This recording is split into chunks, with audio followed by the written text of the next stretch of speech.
नमस्कार Amravati. Sujan surgical and cancer हॉस्पिटलच्या या उद्घाटन प्रसंगी मंचावर उपस्थित असलेले माननीय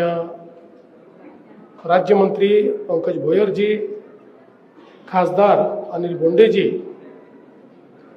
माजी खासदार नवनीतताई राणा,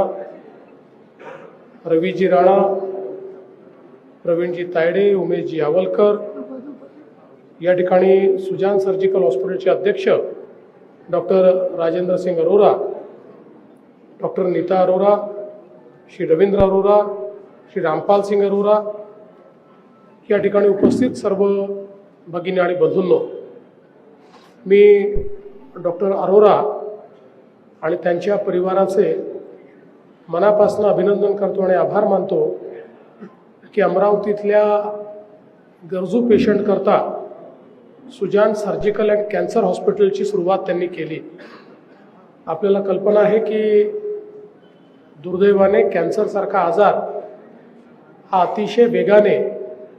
आपल्या देशामध्ये वाढतो आहे आणि याच्यावर योग्य वेळेत उपचार झाला तर तो पूर्णपणे बरा होतो, पण उपचाराला उशीर झाला तर अनेक वेळा त्यातनं पुढचे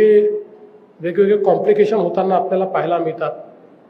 आणि म्हणूनच त्याचं निदान आणि उपचार याची सोयसुविधा ही सर्व भागांमध्ये असावी हा एक अत्यंत महत्त्वाचा विषय।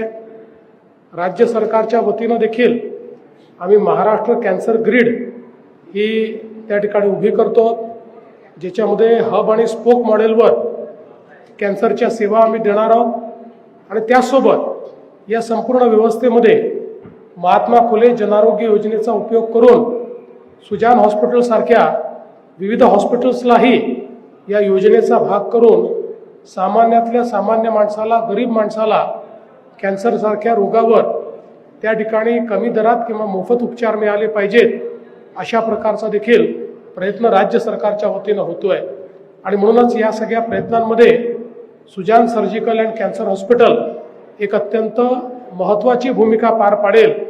याबद्दल माझ्या मनामध्ये कुठलीही शंका नाही। मी या निमित्ताने अरोरा परिवाराचं मनापासून अभिनंदन करतो आणि ईश्वराला प्रार्थना करतो की या हॉस्पिटलमध्ये आलेला प्रत्येक रुग्ण हा बरा होऊन गेला पाहिजे, प्रत्येक रुग्णाला आरोग्य लाभ मिळाला पाहिजे आणि विशेषतः मोठ्या प्रमाणात प्रिव्हेंटिव्ह अशा पद्धतीनं कॅन्सरची केअर होऊन कमीत कमी लोकांना कॅन्सरसारख्या या रोगाला पुढच्या स्टेजला सामोरं जावं लागेल अशा प्रकारची व्यवस्था या ठिकाणी होईल अशी अपेक्षा व्यक्त करतो। आपण मला बोलवलं त्याबद्दल आभार मानून माझे 2 शब्द संपवतो। धन्यवाद। जय हिंद।